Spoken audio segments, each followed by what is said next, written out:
একটি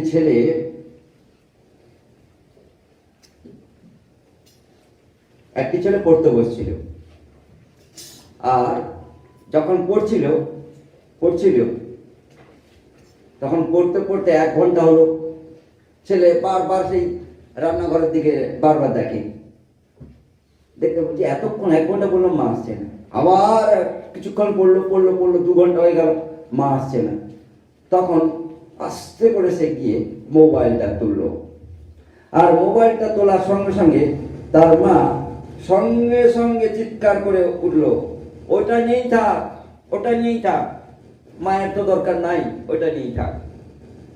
দ্বিতীয় বড়দের জন্য এই আরেকটি বড় হয়েছে ছেলে, স্বভাবতই তারা খুব মোবাইল ব্যবহার করে, মোবাইলে খুব ব্যস্ত। তাই একদিন চিন্তা করতে করতে একটি ছেলে স্ট্যাটাস দিয়ে দিল। এখন তো স্ট্যাটাস ছাড়া কোনো কথা নেই না, আমরা যা কিছু করে এভরিথিং ইন স্ট্যাটাস মেরে দিল। স্ট্যাটাসে লিখলো কি, সেটাই হচ্ছে প্রশ্ন। স্ট্যাটাসে লিখলো আমার বউ চাই। স্ট্যাটাসে এই কথা লিখতে লিখতেই সঙ্গে সঙ্গে হুড় করে 5টি লাইক পড়ে গেল। 5টি মাত্র লাইক পড়েছে, বউ চাই। আর হঠাৎ কমান্ড লিখাচ্ছে, কন্টিনিউ কমান্ড লিখছে, কে লাভ ইয়ে মারছে। 50টা কমান্ড এসছে, লিখেছে আমারটা নিয়ে যা। মানে নিশ্চয়ই যদি বুদ্ধি থাকে বুঝতে পারবা, আমারটা নিয়ে যা।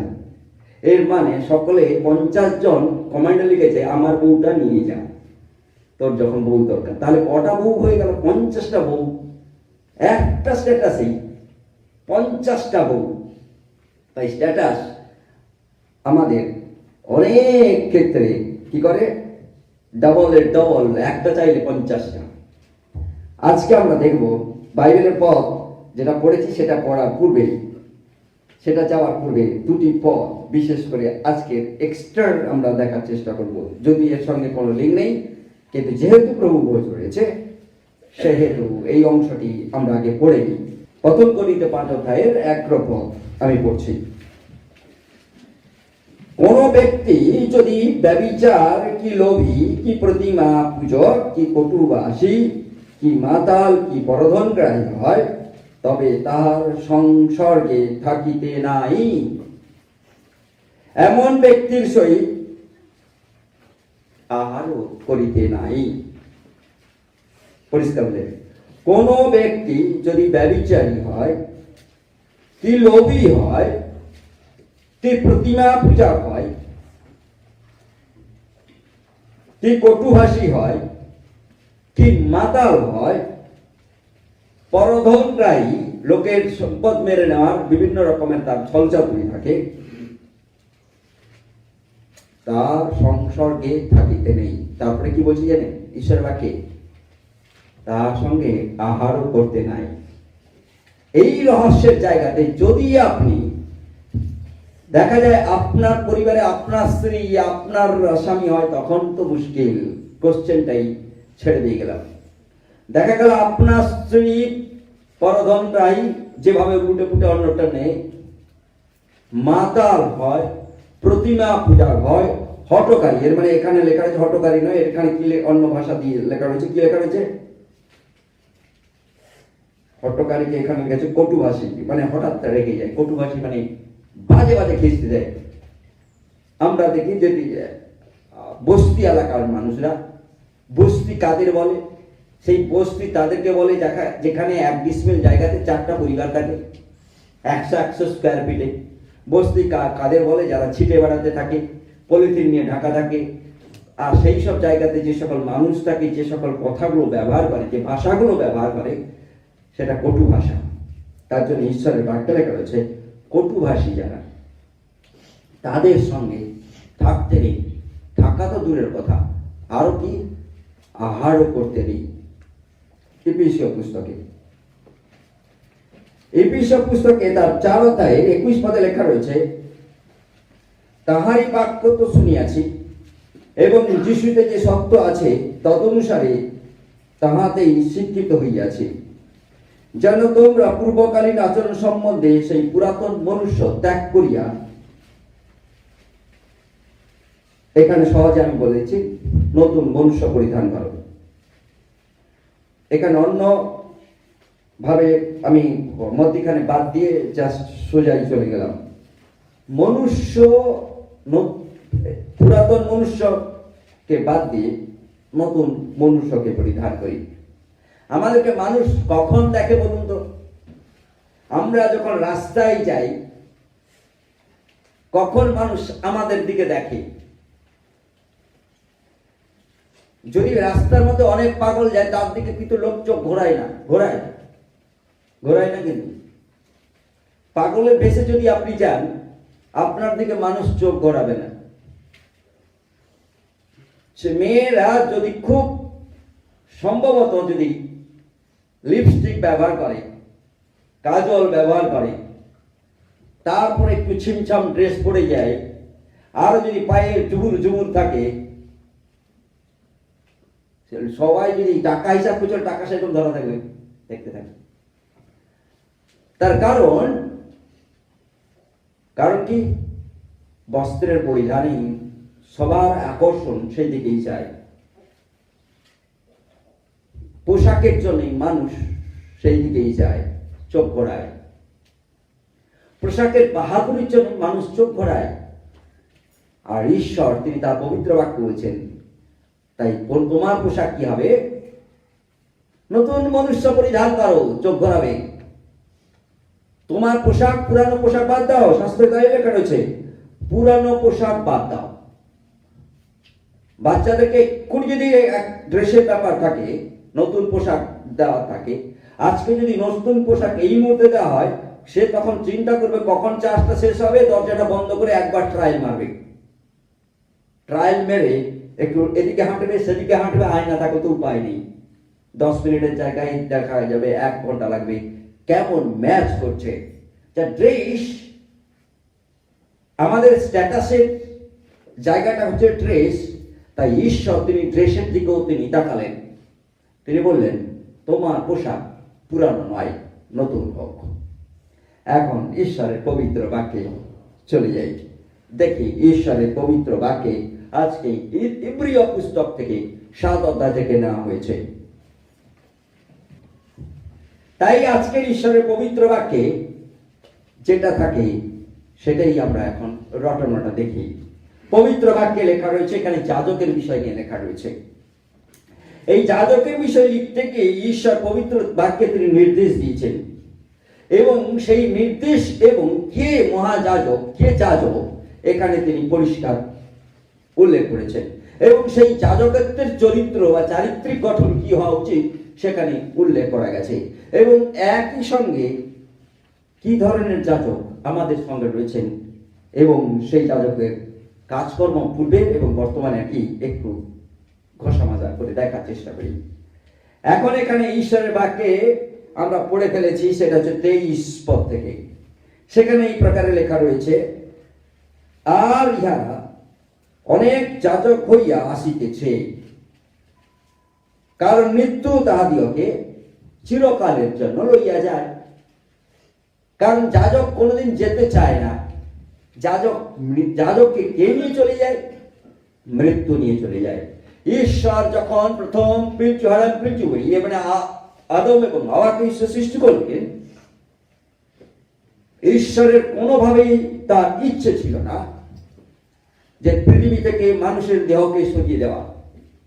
ঈশ্বরের অভিপ্রায় ছিল অনন্তকাল জুড়েই যেন তারা শাসন করে গোটা সৃষ্টিকে। কিন্তু তারা সেটা হারিয়ে ফেলল। তারপর থেকেই কি জন্য হারিয়ে ফেলেছে আমরা সকলেই জানি, অবাধ্য হওয়ার জন্য, ঈশ্বরের অবাধ্য হওয়ার জন্য। ছোট্ট ওয়ার্ড, আমরা অনেকে মিথ্যা কথা বলি। আমাদের হ্যাবিটটা কি, গতকালকে না কার সঙ্গে আলোচনা হতে মানুষ কেন মিথ্যা, কেমন মানে কি ধরনের মিথ্যা কথা বলে, কেন বলে? সে হ্যাবিট। মিথ্যা কথা বলা পাপ, আমরা সকলে জানি। গতকালকে বলেছিলাম, যদি আমি এখানে দাঁড়াই, হঠাৎ মাত্র ফোন করছে কেউ, তখন আমি বললাম, দাদা কোথায় আছেন, পাস্টার কোথায় আছেন, সাহেব কোথায় আছেন? এখানে দাঁড়িয়ে আমি বললাম, আমি স্যার আমেরিকাতে রয়েছি। আমেরিকা চলে গেছেন? কালকে তো দেখলাম আপনাকে। আজকে আমেরিকা? হ্যাঁ দাদা, কেশিয়ারির আমেরিকা। আস্তে করে কেশিয়ারিটা বলুন, কারণ যেহেতু আমি অভ্যস্ত নই না। আর যদি অভ্যাস থাকে, হ্যাঁ হ্যাঁ আমি আমেরিকায় আছি, আবার যদি টেকনিক্যালি লোক জানি না, এরপরে দেখছে লোকেশনটা কোথায়, তখনই সে ধরা খেয়ে যেতে পারে। যদি লোকেশনটা জানা যায়, যে কোন লোকেশনে, মোবাইল লোকেশন জানা যায় কোথায় আছে, যার ফলে পুলিশ তাদেরকে ট্র্যাকিং করে ধরতে পারে। মোবাইল হাতে নিয়ে বদমাশি করতে গেলে ও ট্র্যাকে ধরা পড়ে যাবে, কোনো ট্র্যাক ছেড়ে যাবে না। আমরা অনেকে মিথ্যে কথা বলি। আমরা পড়েছি প্রতিমা পুজো, যারা পরধন লোভী, যারা নোংরা কথা বলে, যারা মানে নোংরা বলে কটু বাক্য। কটু বাক্য মানে হচ্ছে মানে কটু কটু টক আমরা খাই না, টক যদি অতিরিক্ত হয়, হাইলি টক, খুব টক, খুব টক, তাহলে কি হবে? জিভটা কেমন হবে? জিভটা কেমন হবে? টাকাং টাকাং করে মারবে। যার জিভ মারছিল না, অনেকে এখানে অনেকে বসে, মেয়েরা সকলে নিশ্চয়ই টকা, অনেক ছেলেরা কিন্তু এখানে অনেকে বসে রয়েছে, তারা টকের ধারে পাশেই যায় না, কারণ পারবে না সামলাতে। যদি কটু টক হয় তাহলে সেটা সামলানো খুব কঠিন আছে। তাই কটু বাক্যের সঙ্গে বলছে থাকা তো দূরের কথা, আহারও করতে নেই, করতে বারণ করে ঈশ্বরের বাক্য। এখন জায়গাতে চলে আসি, যে জায়গাতে আমরা ছিলাম, যে কটু কথা হোক যাই হোক, কিন্তু এখানে পবিত্র বাক্যে সেখানে আমরা দেখেছিলাম যাজক, একজন যাজক তার আদম হবার কাছ থেকে যে শর্ত পেয়েছিল, আদম হবার সময়ে আদম হবাই হারিয়ে ফেলেছিল, কারণ শুধু অবাধ্য।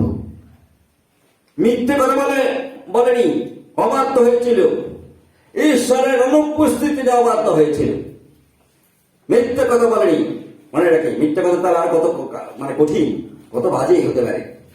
আমরা আমাদের অনেক মেয়েদের তুলনায় ছেলেরা অনেকে আমরা মিথ্যে কথা বলতে খুব পছন্দ করি, কারণ এটা ট্রেডিশন। বলতে বলতে বলতে বলতে সে কখন কি বলে সে নিজেও জানে না।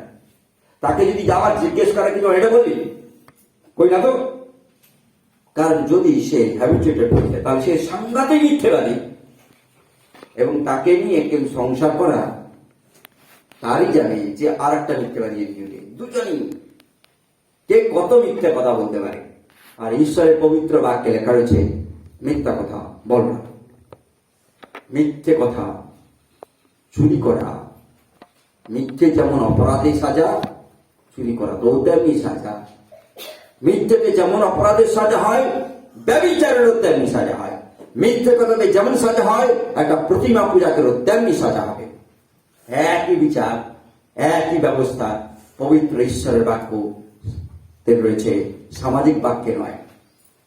তাই এখন আমরা চলে আসি এখানে, যাজক ঈশ্বর তিনি চাননি কোন যাজক তিনি মারা যান। তখনকার দিনে বিশেষ করে জেরুসালেমের মন্দিরের ভেতরে কয়েকটি জায়গায়, প্রথম মন্দিরের সামনে রয়েছে ক্যাম্পাস, গোটা সাজানো রয়েছে, তার মধ্যেই ঢুকলো, ক্যাম্পাসে ঢুকলো। ক্যাম্পাসে ঢোকার পরে মন্দিরে প্রবেশ করলো।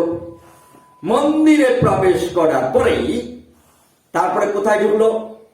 আবার একটা অনেক যাজকেরা রয়েছে, যেখানে মন্দিরের পরেই আবার ঢোকার সঙ্গে সঙ্গে যাজকেরা রয়েছে। আবার একটা ভেতরে আর একটি জায়গা রয়েছে, সেখানে একমাত্র একজন যাজক রয়েছেন, যার পায়ে দড়ি বাঁধা রয়েছে। সেখানে ভয়ে কেউ ঢুকতো না, কারণ ঈশ্বর ভয়ঙ্কর ঈশ্বর ছিলেন। আব্রাহামের পর থেকেই বিশেষ করে আমরা দেখতে পাই, যখন বিশেষভাবে এই জেরুসালেম গঠন হয়, ঈশ্বর যখন নির্দেশ এবং দায়িত্ব দিয়েছিলেন রাজা সলোমনের হাতে, এবং তখন থেকেই একই কাণ্ড, কারণ অনেক যাজক ভেতরে থেকে মারা গেছে বুঝতে পারেনি। তাই যাজকের পায়ে ঘুঙুর বাঁধা থাকতো, আর একটি দড়ি বাঁধা থাকতো। দড়ি মানে মোটা মোটা দড়ি বাঁধা থাকতো। একদম ভেতরে তিনি থাকতেন। তিনি বেরিয়ে আসতেন যখন তার বিশেষ করে যজ্ঞ সবকিছু কর্মকাণ্ড শেষ করার পরে তিনি বেরিয়ে আসতেন। কিন্তু ভেতরে ঢুকতে হলে ওইটা দুটো জিনিস পরে যেতে হবে, একটা ঘুঙুর পরে যেতে হবে। ঘুঙুরটা জানি কি, আমি যখন ছোট্ট ছিলাম, আমি খুব মা বাবা বলতো, কিন্তু আমার তো মনে হয় আমি পুষ্টু ছিলাম কিনা সন্দেহ, কারণ আমি আমার নিজের পুষ্টামিটা নিজেই দেখি। তাই মা বাবা কি করতো, বিশেষ করে আমার কোমরে একটা এরকম দুটো পেতলের ঘুঙুর বেঁধে দিয়েছিল। ঘুঙুরটা আমি অনেক বয়স পর্যন্ত পড়েছিলাম, আমার খুব মনে পড়ে। ঘুঙুরটা বাঁধা থাকতো। কেন বাঁধা থাকতো? কেন বাঁধা থাকতো? আমি লোকটি, এই মালটি কোথায় যাচ্ছে মা যেন রান্নাঘরে থেকে বুঝতে পারে। যখন খুব সামলাতে পারতো না, তখন আমাদের ঘরে একটা জানলা ছিল, আর কোমরে যেমন মনুকে আমি বেঁধে দিতাম, দু একবার বেঁধেছি। যখন খুব কন্ট্রোল হতো না, এদিকে পালিয়ে যেত সেদিকে পালিয়ে যেত, এখন কোথায় গিয়ে কোথায় চলে যাবে, তার জন্যই মা কি করতো, এখানে ঘুমচিতে, তখন আমি যেহেতু হিন্দু ট্রেডিশনে আমার জন্ম, তাই আমার ঘুমসি ছোট অবস্থা থেকে থাকতো, আর কত ডেমরিয়া থাকতো, ডেমরিয়া শেষ নাই, যাতে আমাকে, মানে আমি ঠাকুরকে আমি বাঁধতে পারিনি, ঠাকুর আমাকে বেঁধে রেখেছে। তাই অনেক ঠাকুরের ডেমরিয়া রয়েছে, কোথায় নারায়ণের, কোথায় মনসাই, আরো জানি না, সব রূপার ইয়ে রয়েছে, তা মানে ডেমরিয়া সব। আর সেই একই সঙ্গে খাঁচা রয়েছে জানলাতে, আর আমি ভ্যাঁ ভ্যাঁ করতাম, রেগে যেতাম, টানতাম, কিন্তু আমি তো মূর্খ তখন, খুলতে কেমন হয় জানি না। এটা খুলতে যে সহজ এখন তোমরা আমরা সকলে বুঝতে পারছি, কিন্তু যদি 2 বছরের বাচ্চা, 1.5 বছরের বাচ্চা বাঁধা থাকে, সেটা যে খুলতে হয় সে কোনো বুদ্ধি কাজ করবে না, কারণ মন একই রয়েছে, জীবন একই রয়েছে, শুধু বুদ্ধিটা নেই। বুদ্ধিটা হচ্ছে শিশুর ন্যায় রয়েছে, ওটা দেহ বাড়ার সঙ্গে সঙ্গে বুদ্ধিটার বিকাশ ঘটে। দেহ যেমন বাড়বে এবং মানুষ যেমন ভাবে এক্সারসাইজ করবে, তার বুদ্ধির বিকাশ ঘটবে। তাই ছোট্ট অবস্থায় বেঁধে দিত। ঠিক যখন তার ঘুঙুর বাঁধা থাকতো, তখন তার ভেতরে বিভিন্ন রকমের যে যজ্ঞের বিভিন্ন আয়োজনে তিনি হাঁটাহাঁটি করতেন। যদি দেখা যায় কিছুক্ষণ যাজক কার ঘুঙুর বাঁচছে না, তখন বুঝতে হবে যাজকের নিজের বাপের জন্য যাজক মনে হয় ভেতরে মারা গেছে।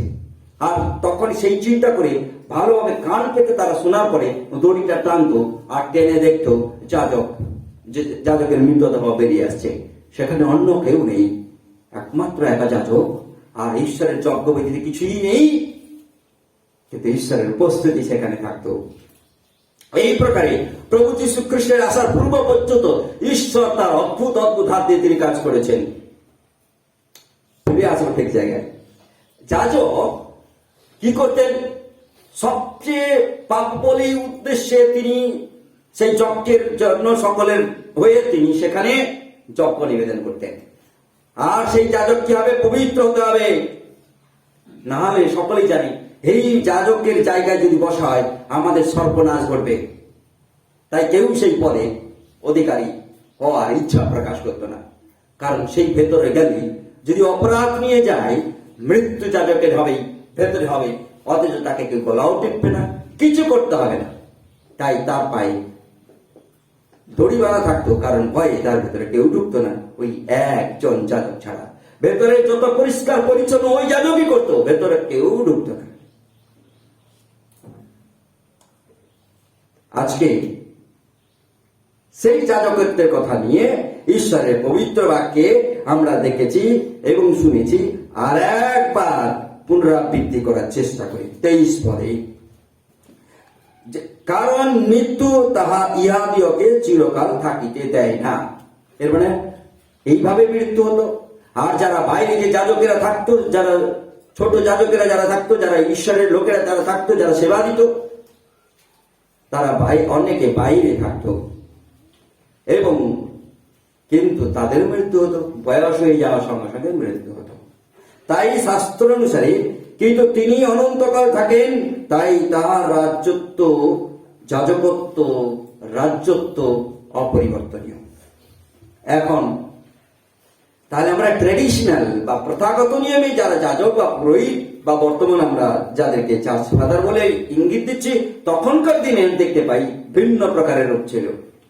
তখন তারাও বিভিন্ন প্রকারের ঈশ্বরীয় দেওয়া নিয়ম অনুসারে বিভিন্ন পোশাক, তারা মসিনা বস্ত্র ইত্যাদি পোশাক পরত, যাজকের পোশাক ছিল রাজকীয় পোশাকই তারা থাকতো এবং সেই যাজকত্ব কাজ করবার জন্য সেই পোশাক তারা করতো।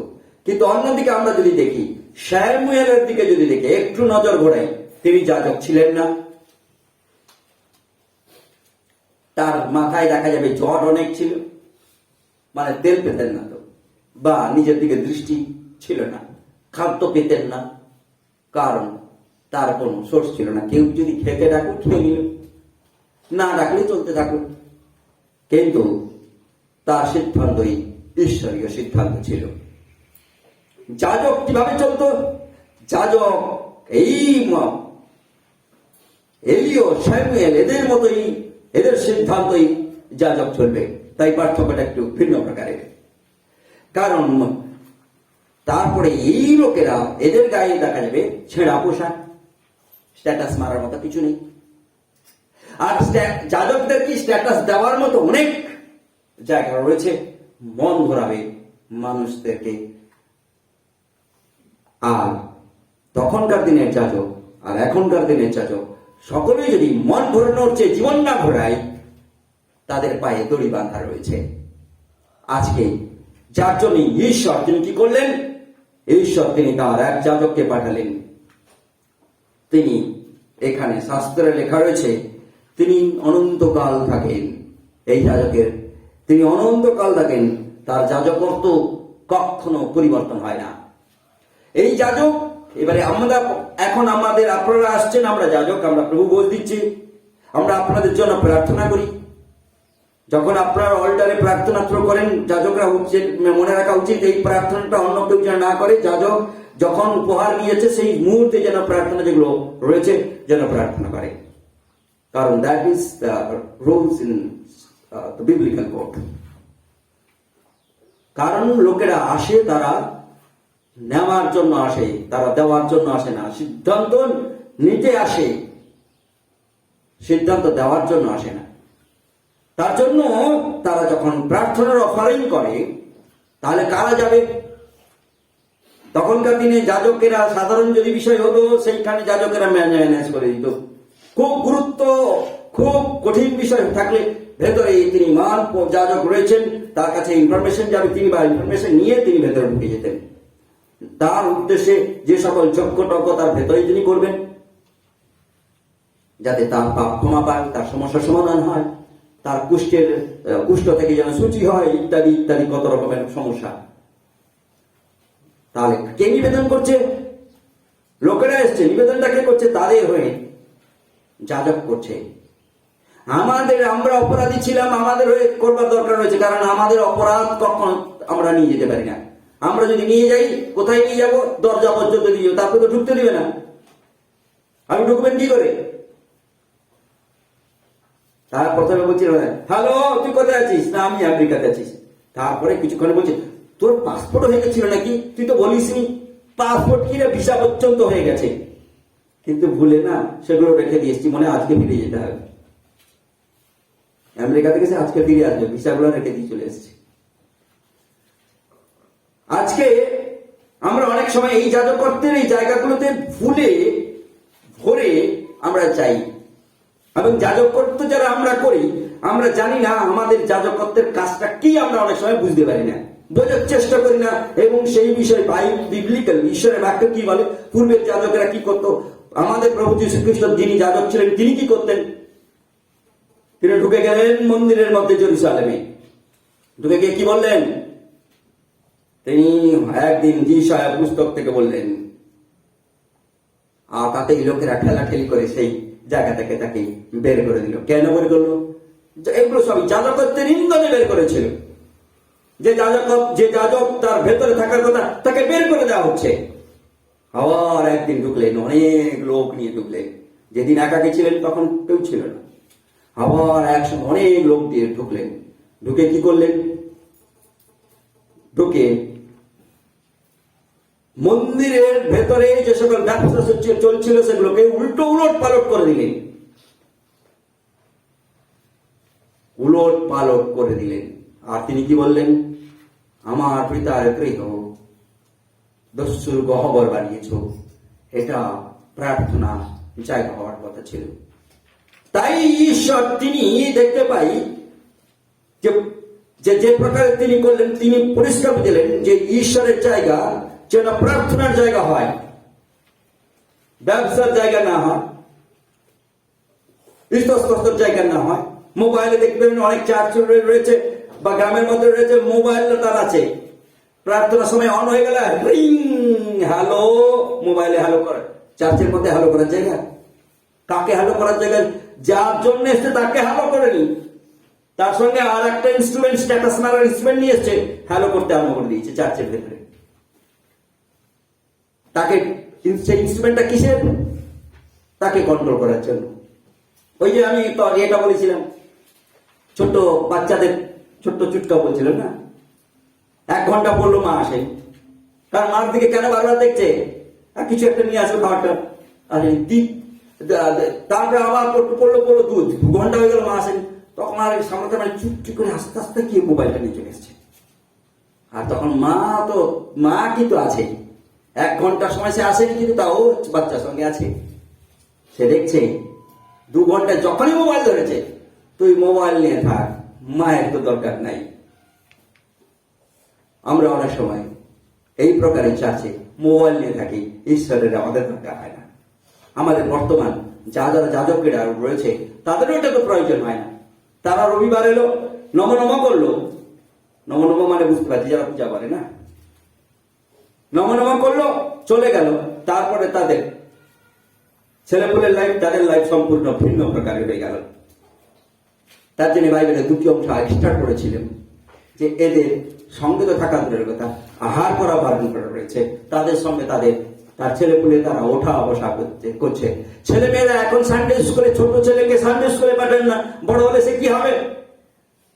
বড় হলো আমাদের মতো কারোর মতো শুধু বক্তৃতা মার্কা কথা বলবে আর মিথ্যে কথা বলবে।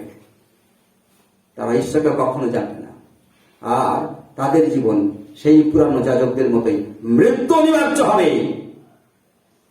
যাজকের মৃত্যু যখন হতো, সাধারণ বিশ্বাসীদের মৃত্যু হবে, তখনকার দিকে তো হতোই।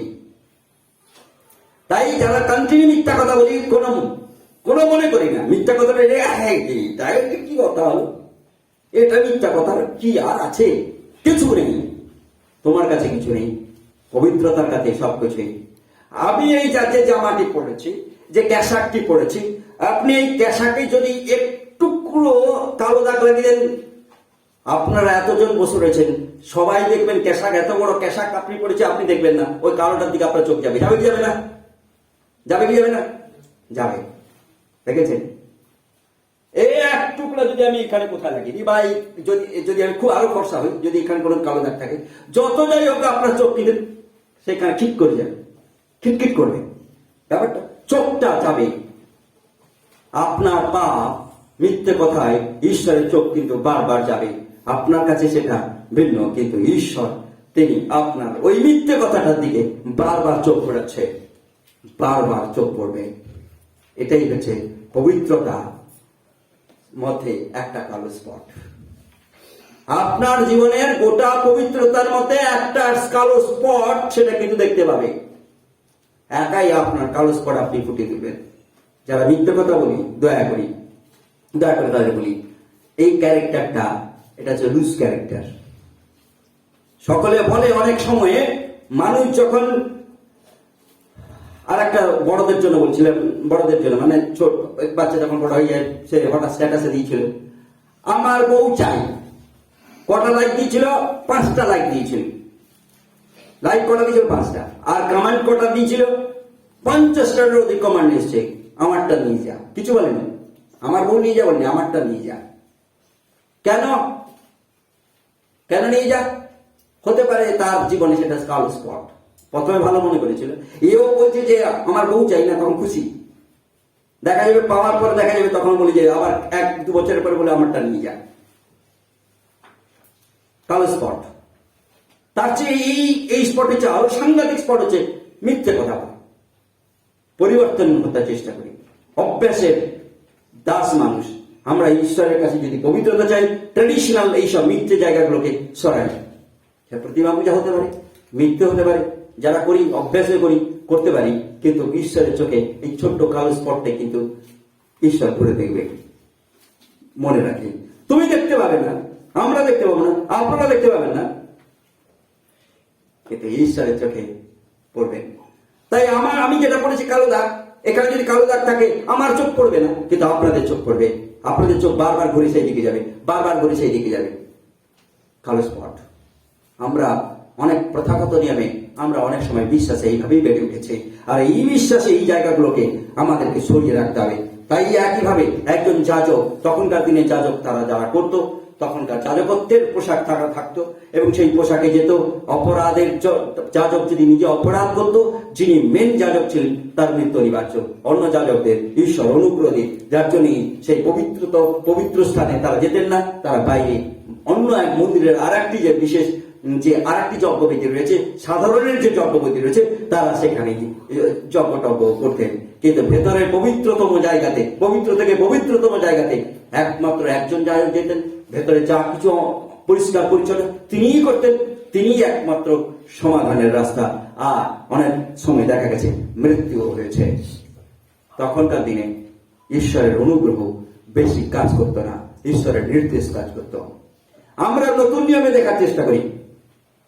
নতুন এবারে যাজক হয়ে আসছে, যাজক হতে হতে নতুন নিয়মের যাজক অননীয় এবং সাবিরা, তাই না?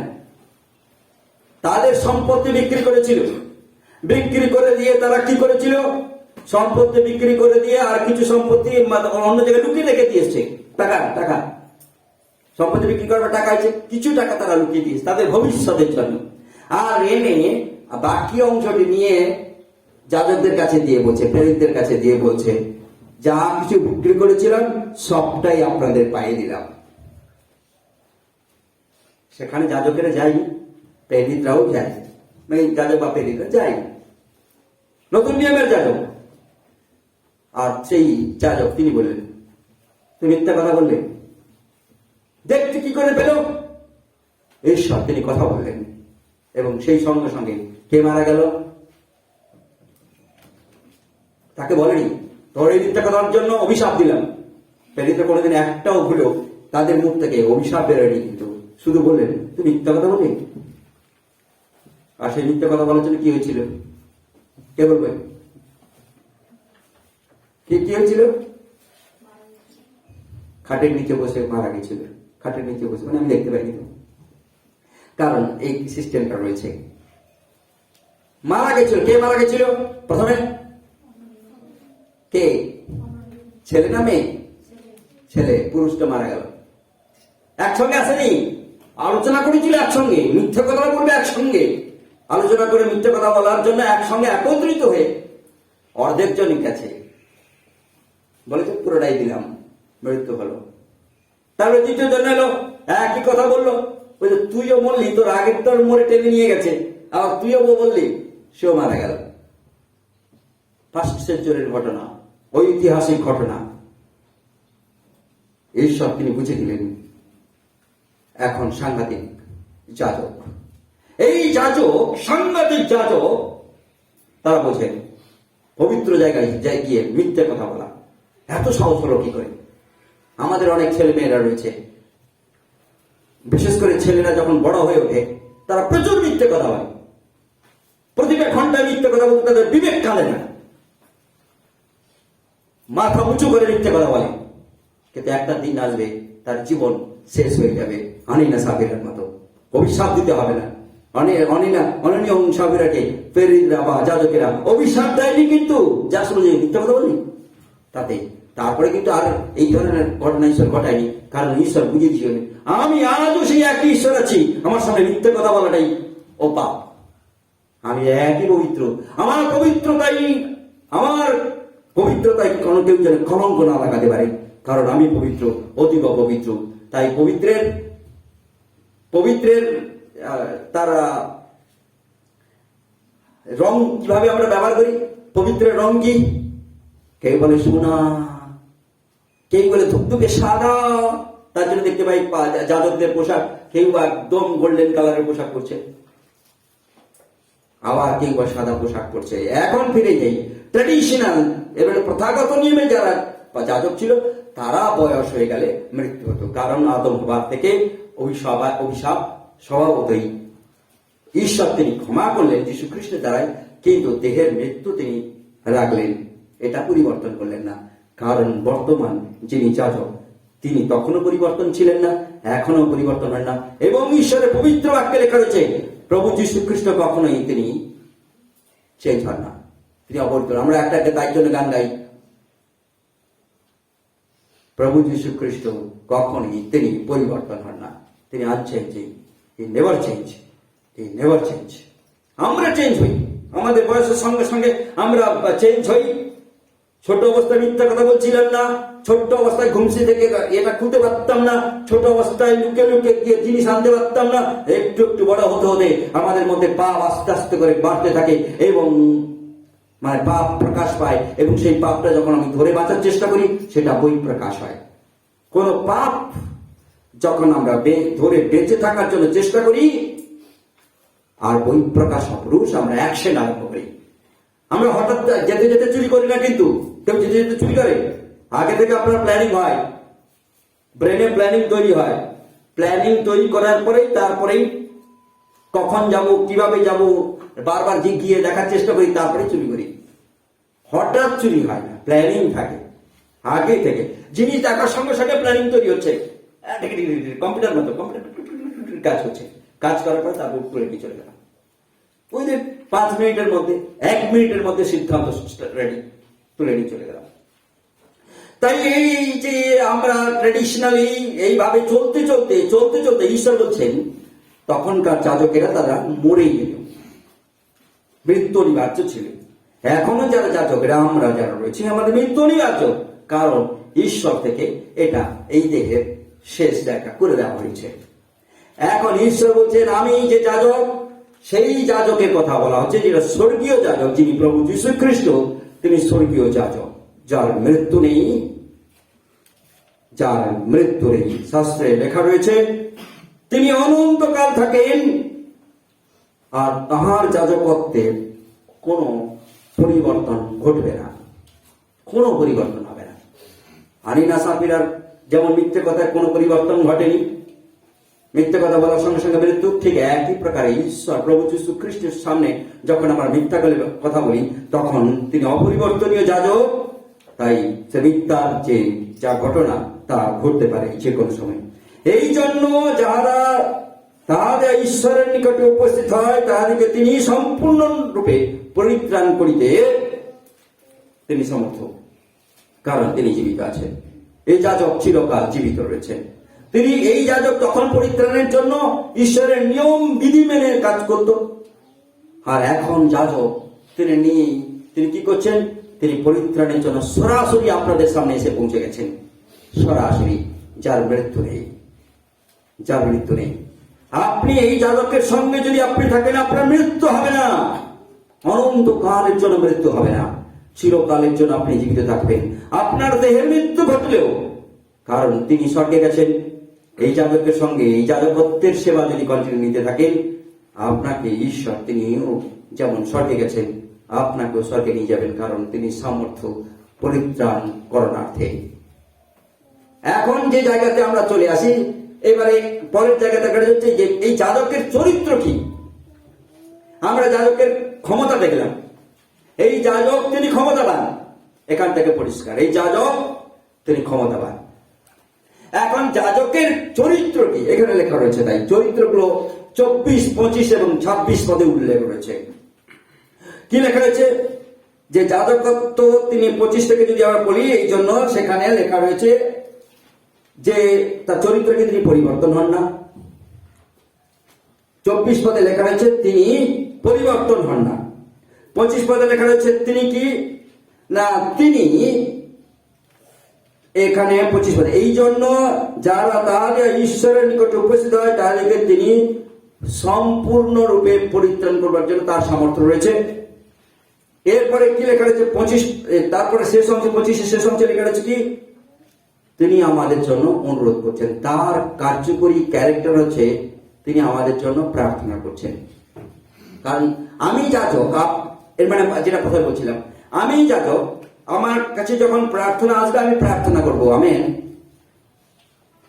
যাজক প্রার্থনা করবে, আর ঠিক পুরানো নিয়মে আমরা দেখেছি যে যাজকেরা সকলের সমস্যা যখন হতো, খুব উঁচু মানের সমস্যা হতো, যিনি মহান পবিত্র যাজক আছেন, তিনি মহান পবিত্রতর স্থানে তিনি নিয়ে যজ্ঞ সেখানে দিতেন।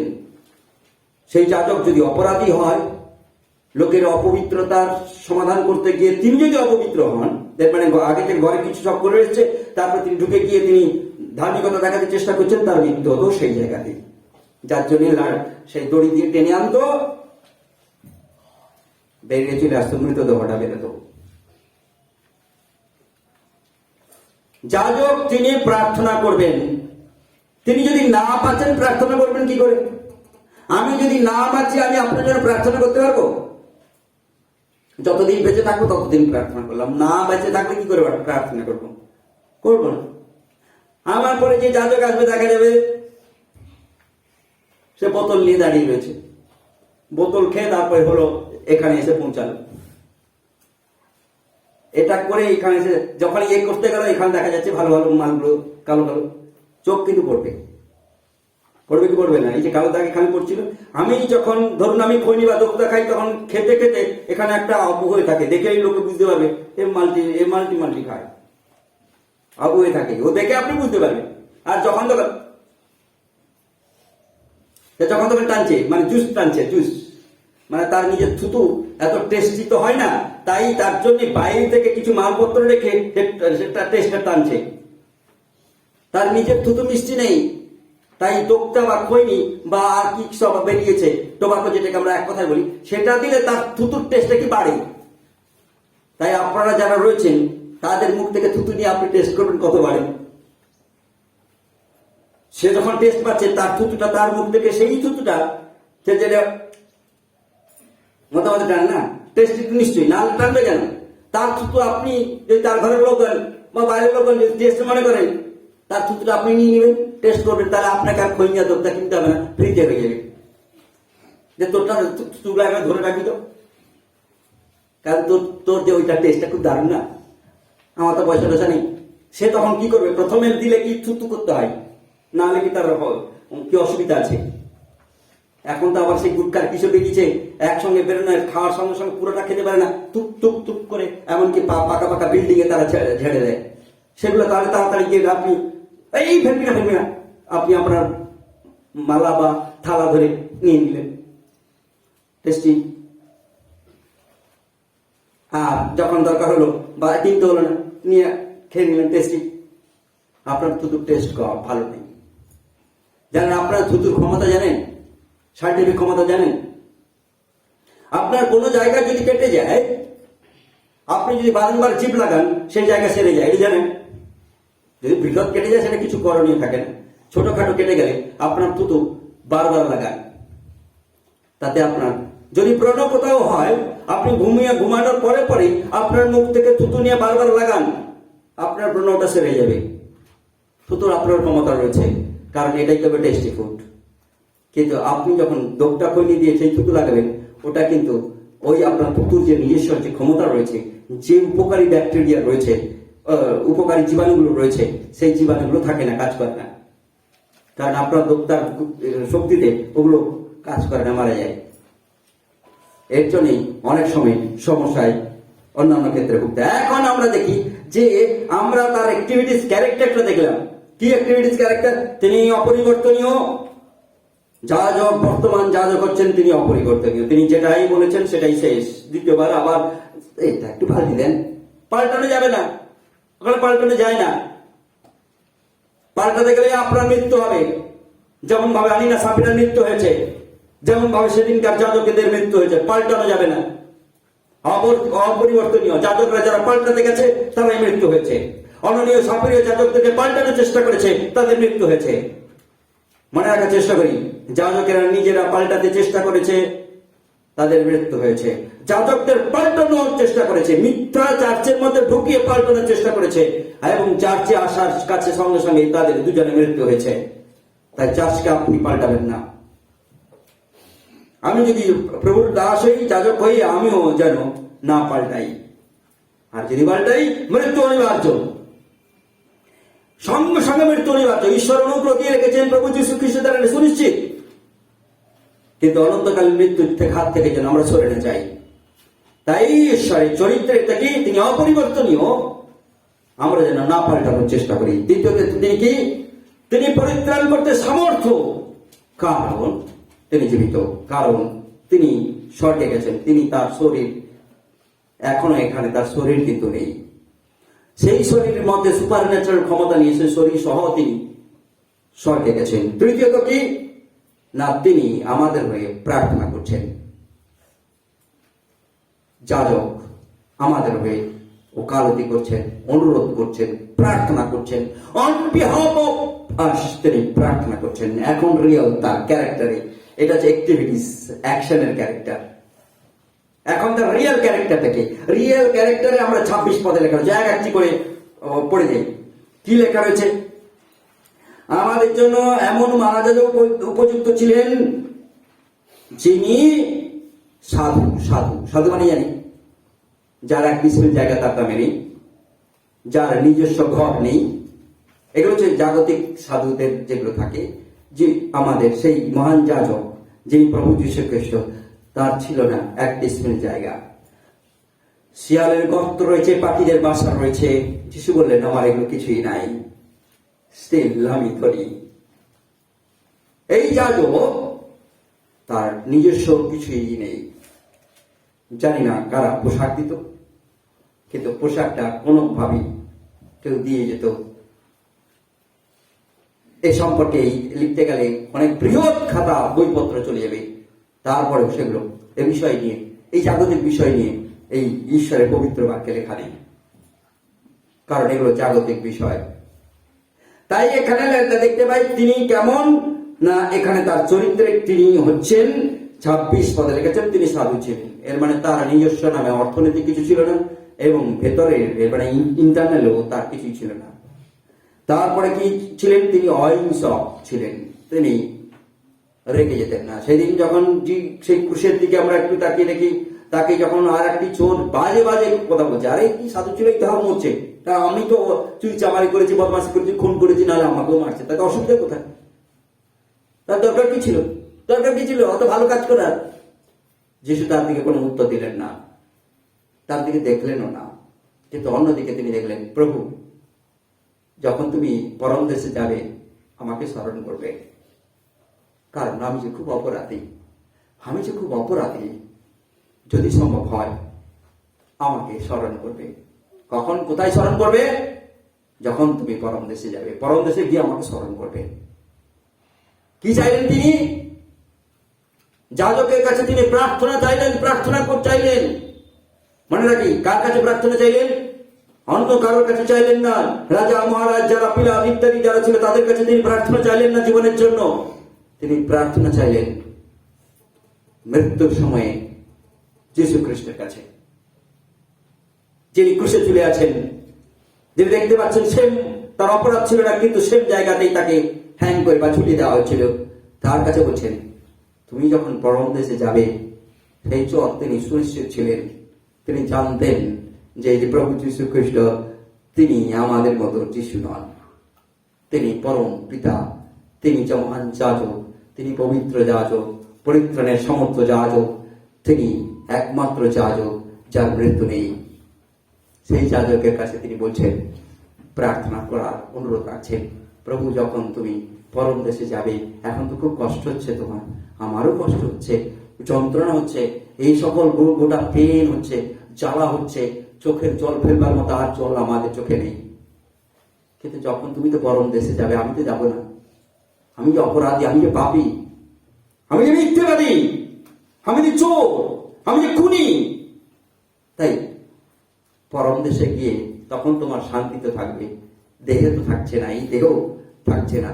তাই সেইখানে গিয়ে আমাকে, আমার জন্য কি করবে? স্মরণ করবে, আমার জন্য প্রার্থনা করবে। যিশু তিনি কি বললেন প্রার্থনার সঙ্গে সঙ্গে? অদ্বৈ তুমি আমার সঙ্গে পরম দেশে যাবে, আজকেই যাবে তুমি পরম দেশে। আমি আর তোমার জন্য কোনো গ্যাপ রাখতে চাই না, আমি তোমার জন্য কোনো গ্যাপ রাখতে চাই না, কারণ তোমার সম্পূর্ণ স্বীকার, তোমার সম্পূর্ণ বিশ্বাস, তোমার সম্পূর্ণ ক্ষমাচার ভঙ্গি এ সকল আমি তোমার ভেতরে ঢুকে দেখছি।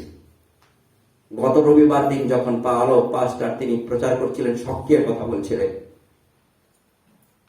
সবাই যখন প্রচুর হুলুস্থুলুস দিয়ে আমরা রাস্তা দিয়ে যাই,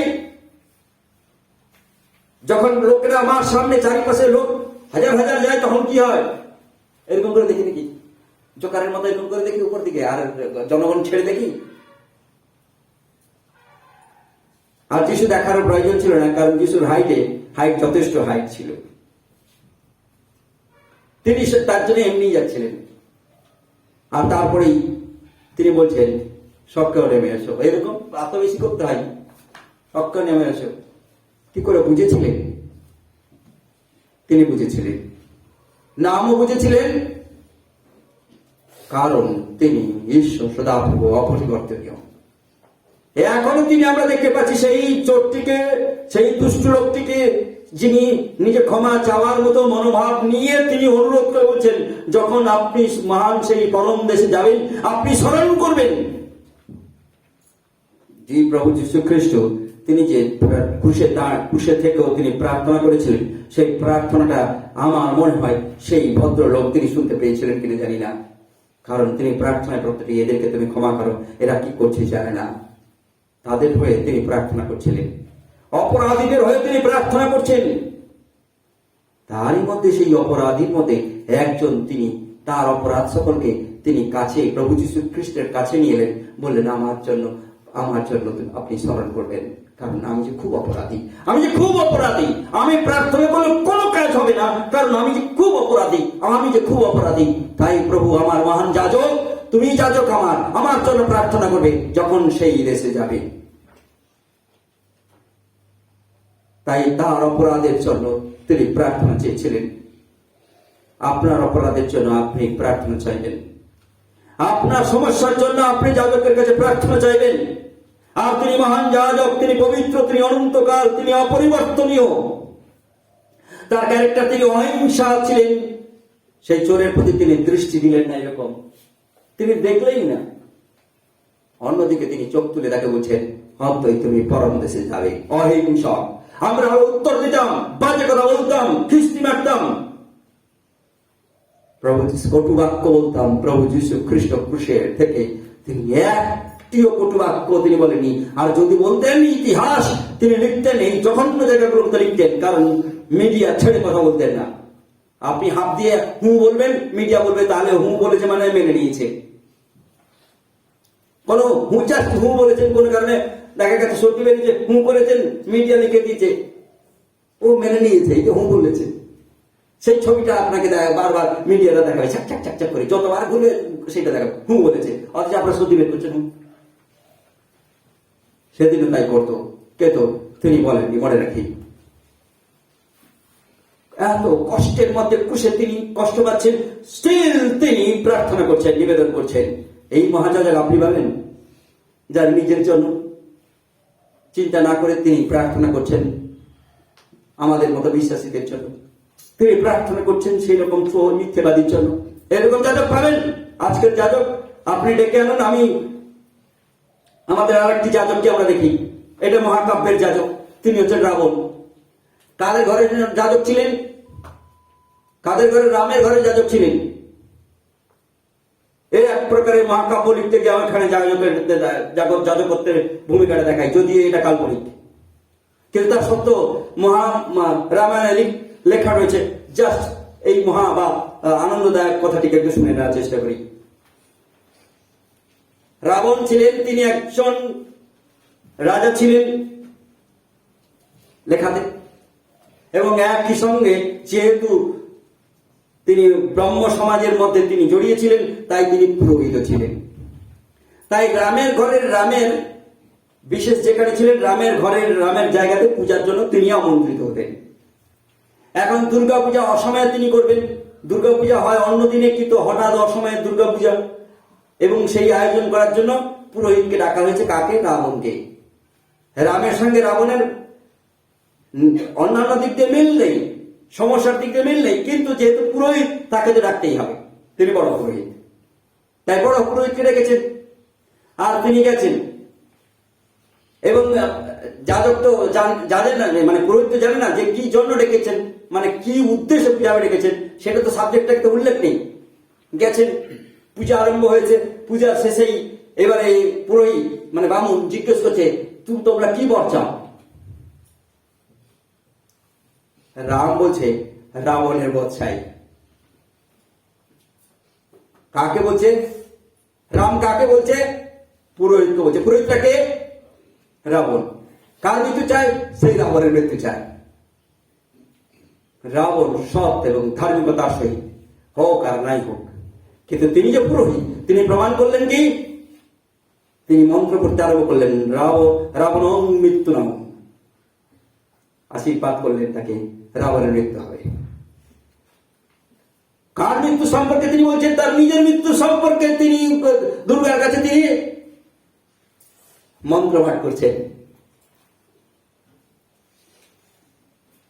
তার তো অন্য রহস্য হচ্ছে, যা তিনি জানতেন যে মৃত্যু হবে না, কিন্তু তিনি যে পুরোহিত, সেই লোকের তার যে সমস্যার জন্য তিনি পূজা করতে এসেছিলেন এবং সেই পূজা করছেন, তার নিজের মৃত্যুর পূজা করছেন, মন্ত্রটি তাকে পাঠ করতে হলো তার নিজের মুখে। পুরোহিত, দ্যাট ইজ এ পুরোহিত। নিজের মৃত্যু পর্যন্ত আমরা দেখতে পাই হিন্দুদের এই কাল্পনিক ক্ষেত্রেও আমরা দেখতে পাই একটা গল্পের কাছে। বর্তমানে বামুনরা তাই করে? বামুনরা তাই করে না। কত কলা দিবি? ঠাকুর তোর নামে কেচ কলা আর আমার নামে সব। দ্যাট ইজ ঘন্টা মারতে আরম্ভ করলো। যত ঘন্টা এদিক ওদিক নড়বে, ঠাকুরকে এটা দিয়ে দেখাচ্ছে তোর কচু কলা আর আমার সব। তারপরে আবার যে মন্ত্রের মধ্যে সংস্কৃত আপনি বোঝেন না। আমার ঠাকুমা যেমন একটাও অক্ষর বাঁকা অক্ষর নেই, কিন্তু সারা সকাল থেকে আরম্ভ চিৎকার করবে পর পর পর। যদি ভোরে উঠে যদি আরম্ভ করতেন, যদি একটু বাজে কথা দিয়ে আরম্ভ করেন, মানে এর ঘরে কোনো খাইতে দেয়নি, এর ঘরে শুধু পান্তা আছে, আমার ঠাকুমা ভাববে মনে হয় এবার ভালো করছে। এবার বামন, আপনি তো হিন্দু সংস্কৃত বোঝেন না, নমো নমো, আপনার মনে হয় এই মন্ত্র। কারণ তাদের এইসব ঠাকুর দেবতারা, ওদের তো ভাষা বুঝতে পারে না আমার ভাষা, তার জন্য সংস্কৃতময় নম। আর যদি মুসলমান হয় তাহলে কি বুঝবে? আরবি ছাড়া বোঝে না। আর আমাদের এখানকার মুসলমানদের আরবি তো খাইঙ্গা জাইঙ্গা চালিঙ্গা। আর আমার ঈশ্বর সদা প্রভু, তিনি এমন একজন ঈশ্বর, তিনি এমন একজন যাজক, তিনি সব ভাষায় বোঝেন। তাকেই তো ঈশ্বর বলে মানি। কারণ তিনি আপনার সান্তালি ভাষা বোঝেন, আপনার রোদা ভাষা বোঝেন, আপনার গ্রামে আর কি ভাষা আছে, কোনটি যাইছিল, কি খাইছিল তিনি বোঝেন। আপনি প্রার্থনা করলে বোঝেন যে আপনি যে ভাষাতে কমফোর্টেবল সেই ভাষাতে কথা বলুন, কারণ আপনার বাবা বোঝেন, আপনার ত্রাণকর্তা বোঝেন, তিনি পরিবর্তন হন না। কিন্তু আপনাকে চান, আমাকে চান যেন আমরা পরিবর্তন হই। যেমন ভাবে সেই কি বলে চোরটি যেমন, বদমাসটির যেমন, মিথ্যেবাদীটি যেমন, খুনিটি যেমন পরিবর্তন হয়ে গেছিল, পরিবর্তন হয়েছিল। আর এই আর একটি পাশে চোর, তারা চেয়েছিল ওকে পরিবর্তন করতে, কটু বাক্য দিয়ে পরিবর্তন করতে, যাতে যিশু আর একটি কটু বাক্য বলে ফেলে। আপনাকে চারিপাশে অনেকে কটু বাক্য বলবে, তাতে উত্তেজিত হয়ে আপনি আর একটা কটু বাক্য বলে ফেলবেন না, কারণ আপনাকে পরিবর্তন ওরা করে দিতে চায়। তার জন্য যিশু, তিনি ক্রুশে থাকাকালীন এত কষ্টের মতো কটু বাক্য পাওয়ার পরেও তিনি অপরিবর্তনীয়, তিনি পরিবর্তন হলেন না। দ্যাট ইজ এ ক্যারেক্টার, পুরোহিতের ক্যারেক্টার। খ্রিস্টীয় জীবনের সেই পুরোহিতের সঙ্গে থেকে, সেই মহান যাজকের সঙ্গে থেকে আমরাও যেন আমাদের ক্যারেক্টার যেন চেঞ্জ না করি। কটু বাক্য বলছে থ্যাংক ইউ, বিয়েতে আমার খুব মনে পড়ে, আরে তারা আমাকে মারতে এসছে, ধরুন পাথরডিতে বউগুলো আছে, ছেলেরাও দাঁড়িয়ে আছে, আমাকে ঢুকতে দিবে না। মিশনের সামনে কাটা লাগিয়ে দিয়েছে, আমাকে ঢুকতে দিবে না। It's fine. আমি গিয়ে বেড়াটাকে টানছি, তারা এরকম ডান্ডা নিয়ে আসছে, এরকম মারবে বলে। আমি হাসছি, আরে ইয়ে হাসে তো, মোবাইল বের করছি, মোবাইলটা ছাড়িয়ে নিল, সে ফাইন। তাহলে আমি আমার মোবাইলকেও তোর ভয়। তারপরে তাদের কথার মধ্যে, হ্যাঁ এত কিছু আমরা করছি, হাসছে। সে ভেবেছিল কোনো কটু বাক্য বলে আমি পরিবর্তন হব, কখনই না।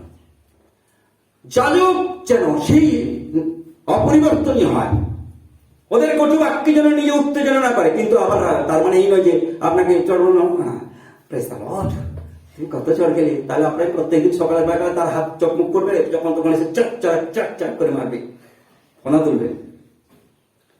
ফোনাকে তোলা দরকার রয়েছে, ফস করা দরকার রয়েছে। দেখা যায় বিষ নেই, কিন্তু সেজন্য ভয় করে যে বিষ আছে। রিভলভার থাকবে, কিন্তু সে রিভলভার দেখা যায় যে খালনা, যখন তখন দেখা পুলিশে পর্যন্ত ঘাবড়ে যাবে, এই মালকে নিয়ে কে অ্যারেস্ট করবো। যখন অ্যারেস্ট করে ধরে নিয়ে যাবে, দেখা যাবে সেটা তার মধ্যে কিছু নেই, ফবরা। আর পুলিশে তখন, কারণ পুলিশের সেই অন্তর হৃদয় নেই। কিন্তু আমাদের প্রভু যীশু খ্রিস্ট তিনি এমন একজন যাজক, আপনার ফলসটা কিন্তু ধরে ফেলবে। আপনি কতটা নিতে পারি, অদ্বৈত বিপরণ এসে যাবে। তার ভেতরের পুরো অবস্থাটাকে যিশু ধরে ফেলেছিলেন। আজকে আপনার ভেতরের পুরো অবস্থাটাকে ঈশ্বর ধরে ফেলবেন। আপনি তার কাছে মিথ্যা করলে গোপন থাকবে না। অনেক শাসীরা যেমন গোপনীয়তা রক্ষা করে রাখতে পারেনি, মাটির মধ্যে লুকিয়ে রেখে রাখতে পারেনি। স্বামী স্ত্রীর মধ্যে এত ভালোবাসা, এত ভালোবাসা, সে ভালোবাসায় মৃত্যু বিচ্ছেদ টেনে দিল, মৃত্যু বিচ্ছেদ টেনে দিল।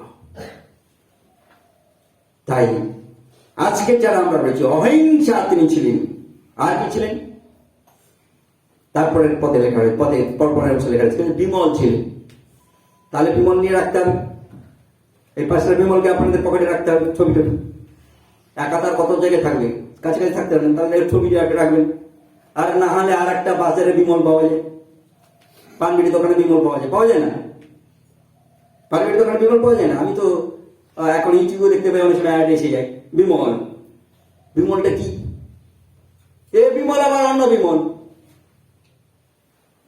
কি জানি, বড় লোকের আমরা জানি। আর পানবিড়ি দোকানে মধ্যে মধ্যে যাতায়াত করেছে, আমরা বলতে পারবো সেই বিমলটি কি। একদম লেখা থাকে বিমল, হিন্দিতে মনে লেখা থাকে, হিন্দিতে বিমল লেখা থাকে। এই বিমল মানে সূচি নয়, এই বিমল মানে এখানে খাবেন আর মনটা একটু কি তেজ হয়। লোকে বলে আরে রাত্রিতে ঘুম হবে, তার জন্য চা খেলে ঘুম হয় না। আরে আমি তো চা খেলে আরো বেশি ঘুম হয়। লোকে বলে কফি খেলে ঘুম হয় না, আমাকে কফি দিলে আরো বেশি ঘুম হয়। এ তো মহা মুশকিলের কথা। লোকে বলে বিড়ি খেলে কি ঘুম হয় না, আরে বিড়ি খেলে তো আমার তো ঘুম হয়ে যাবে না, আমি সেন্সলেস হয়ে যাবো, কারণ ওর বিড়ির গন্ধেই সেন্স আউট হয়ে যাবে। ওটা খেলে কি ওর ঘুম হয় না, আমার তো ওগুলা খেলে ঘুম হয়।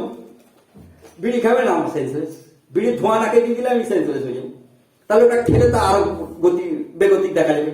আর ও খেয়ে বলছি কি আমার ঘুম কাটানোর জন্য এটা খাই। এটার একটা সাইকোলজিক্যাল কারণ রয়েছে। যখন আমি গাড়ি ড্রাইভ করছি, তখন দেখা যাচ্ছে এসি গাড়ি যদি অনেক লং জার্নি যদি হয়, ঘুম এসে যাবে এসি গাড়ি ঘুমে। তখন দেখা গেল যে আমি কিছু সেই খৈনি দোক্তা ইত্যাদি লোকেরা খায়, এবারে আমি যদি হই আমি অন্য কিছু খাবো, চকলেট খাবো, মুখ খাবো, যাতে মনটা যেন খৈনি দোক্তার দিকে না গিয়ে বা খাবারের দিকে আমরা দিই। যখন চিবাতে থাকি মনটা অ্যাটেনশনটা সেখানে চলে যায়।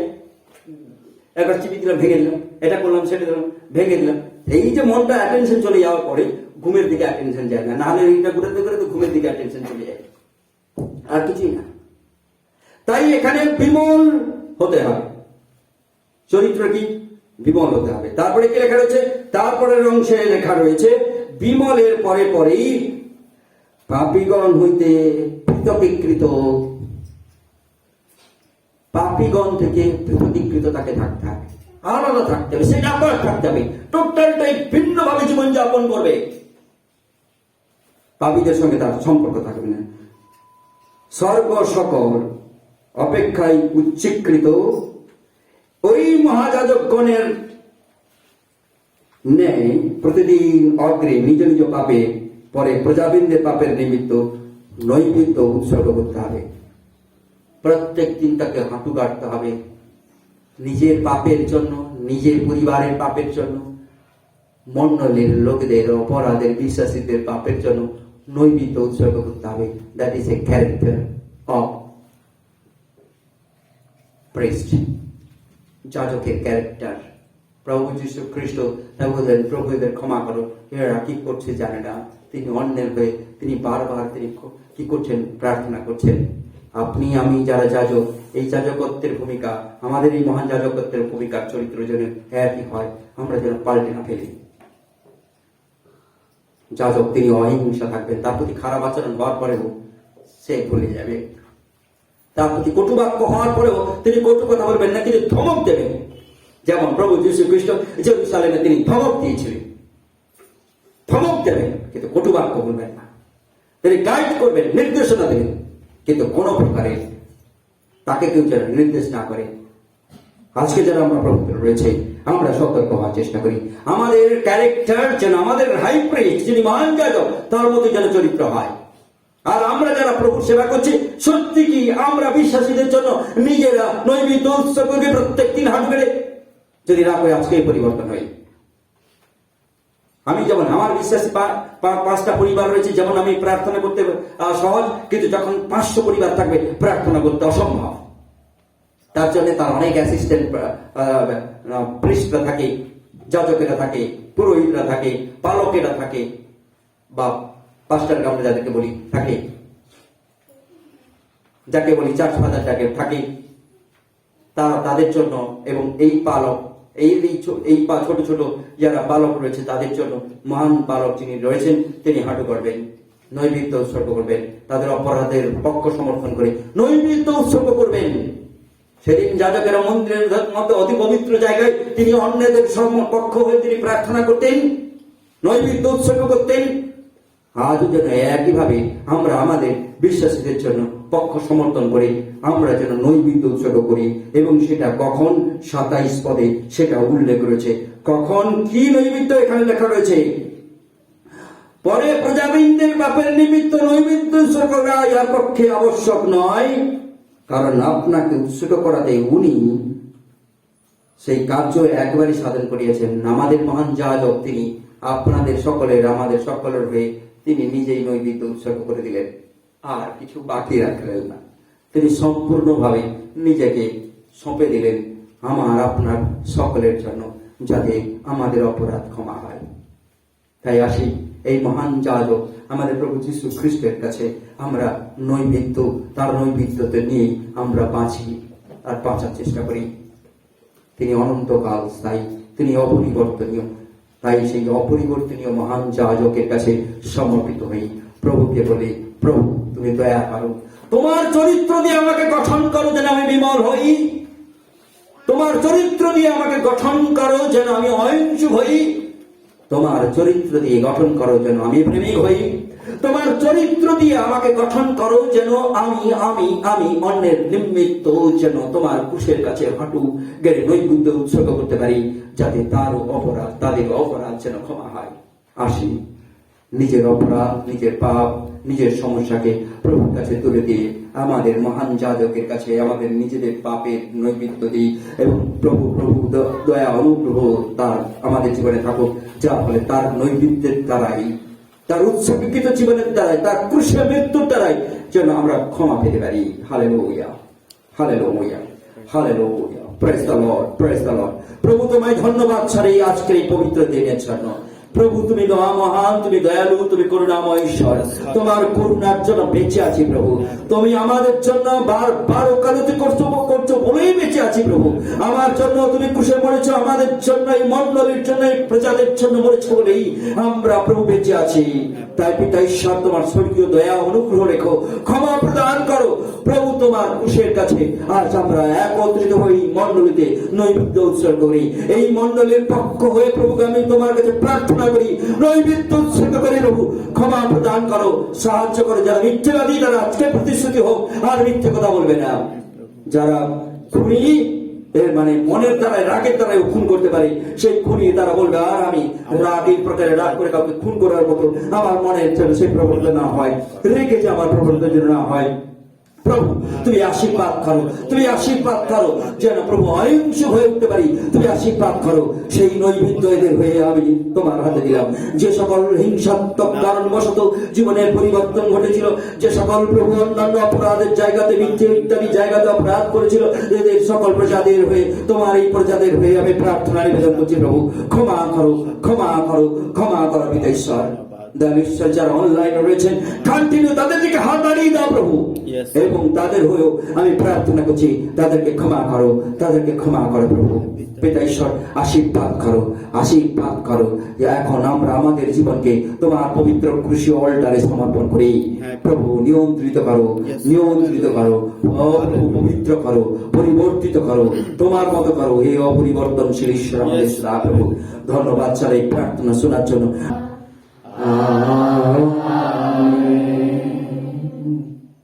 ঈশ্বর সকলকে আশীষ দিও।